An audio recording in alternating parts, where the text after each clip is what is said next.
just when you thought it was over, we're back with a bonus installment of Grey's Anatomy Post-Op. How about that iconic 300th episode? How amazing was that? Well, since you've been so loyal, I know you want to get some scoop on the mid-season finale, and I think I can find that for you. But who would we ask? If only we had an executive producer, director, and actor on the show that we could ask these questions to. Who would that be? You're just too uptight, baby. You need to get LAID. Dr. Avery. Look at me. Look at me. I am having the best sex I have had in years. And it's just opened me up like a flower blossoming towards the sun. It's a powerful image. I bet that fella knows his way around a woman. Please welcome the incredible Miss Debbie Allen. Oh, thank you, Gordon. Welcome, Hi. Debbie. So let me ask you this. How did you meet Shonda? I first met Shonda Rhimes at the Debbie Allen Dance Academy. She brought her daughter to train with me. And then I got a call, do you want to direct Grey's Anatomy? I said, hell yeah. So I was really thrilled to get the opportunity. And then once I got here, it was like coming home because I felt so in my skin here. And what is your favorite episode you've directed? Ooh. Do you have one? Do you have many? I have a few. I will always go back to that dinner table episode. Penelope Blake. Whoa, see who's drunk now. That's why I know your name. You're in my calendar. I have a meeting with you on Monday. Yes. Why? Well, she is a new resident transfer. What? Well, yeah, she's joining the program at Grace Sloan Memorial.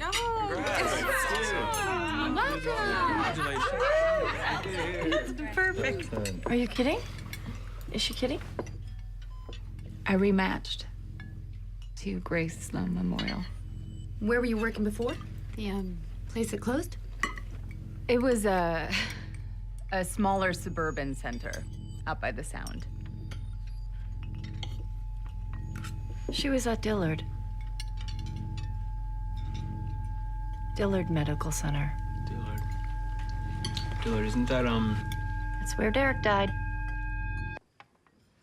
That was an extraordinary episode. Then I was actually here when Ellen Pompeo, I encouraged her to direct her first episode. Always wanted more kids, so Maggie could have a sister or a brother. I was worried when she wanted to move out here. She was happy in Boston, but I'm really glad she found you. Ellen directed it. Ellen was in it. That episode was just so well done, pulled at your heartstrings, and it was absolutely fantastic.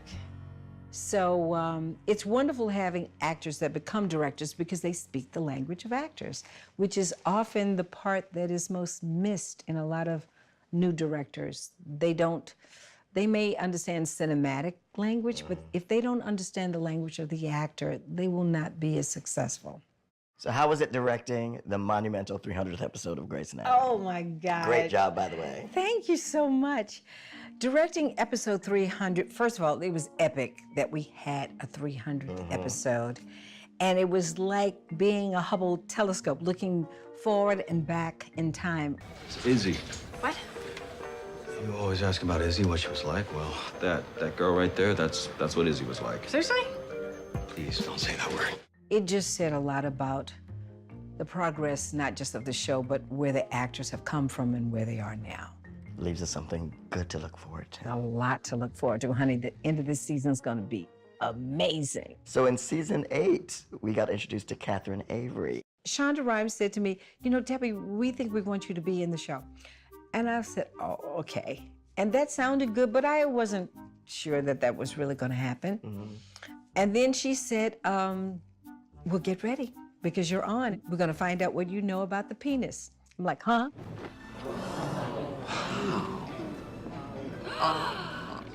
It was my first episode. Oh my God.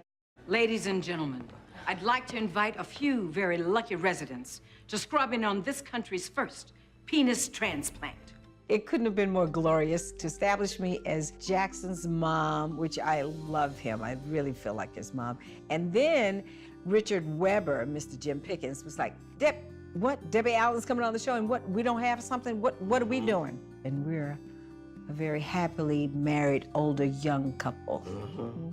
So Catherine Avery is a boss. So how did you create that character? Did you just decide to play yourself? Being a boss is something I'm not new to. Clearly. But Catherine Avery, I had to learn a lot of medical stuff that I did not know. Oh my God.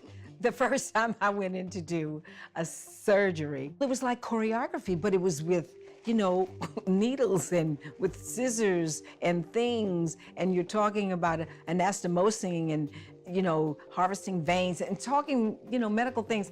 I was just a mess. I said, my stand-in never got to work because I rehearsed the whole time. So where do you think Richard and Catherine are going? I don't know. We were fighting all last year, so I was happy he's back in bed now. But we still have things to argue about because there's Maggie. That's getting ready to heat up. What's going to happen with Jackson and Maggie? Hi there. Hey. Hi, thank you so much for last night. Oh, Maggie, I'm so glad you were there. To talk some sense into this one. It's pretty sensible, I think. Oh, he's like me. My mom could talk to me till she was blue in the face, but if my sister told me something, I would actually listen. Let's do that again soon. Have a good night, then. Yeah, me too. I've noticed that relationship between Catherine and Bailey seems to be growing and brewing as well, because I remember the scene with the grandfather where Bailey finally stood up for the hospital. I suggest to you that to pull our funding now would prompt a public outcry and bring about a PR nightmare for your foundation. And Catherine was looking on like a proud mama, like you knew she could reach that point and you had built her up. What was that like? There's a wonderful relationship there between Catherine and Bailey. I am in the middle of a conversation with the Army to get that money back. Or maybe they can help pay for how you redecorated the whole damn hospital. You said the walls looked lovely. Miranda!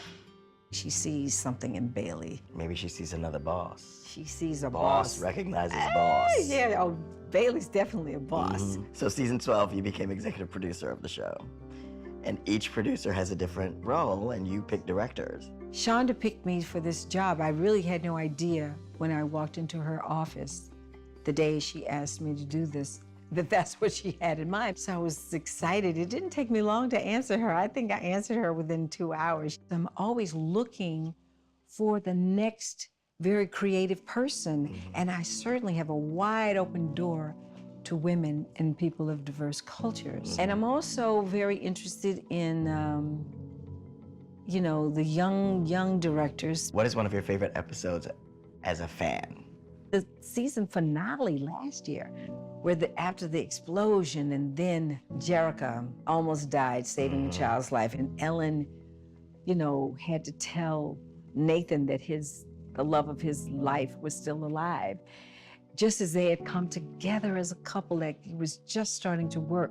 And this is just true of what life does for us. Just as it's going smoothly, bam. You not just hit a road bump, but you see a mountain you have to climb, or a river you have to cross, or a fire that makes you be still until it's calmed down. That's life.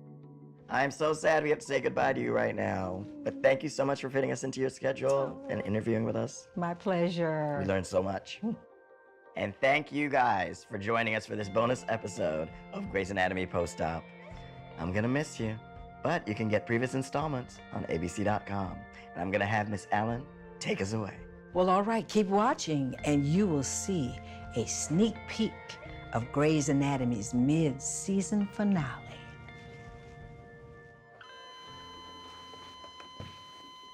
Kepner, she's coding. Crash cart. Come on, charge to 200.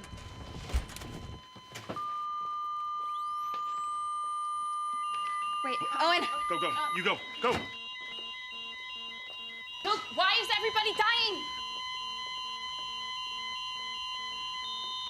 What's going on? Ma'am, you're okay. It's okay. Sir?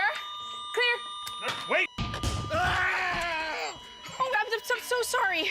I was asleep. So sorry. What the hell is happening? Catch every season of Grey's Anatomy, currently available on iTunes.